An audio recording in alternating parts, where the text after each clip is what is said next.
Finalize specific maintenance activities.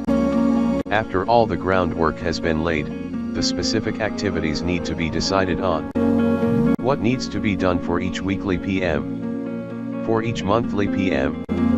Each strategy implies a different level of asset care, and its corresponding activities. PMs will include largely inspections and possible repair. RCM and continuous monitoring involve a much more intensive set of activities like different tests and calibrations. Build out a plan for every asset including as many details as possible for each maintenance activity. This plan should be re-examined and changed at different intervals.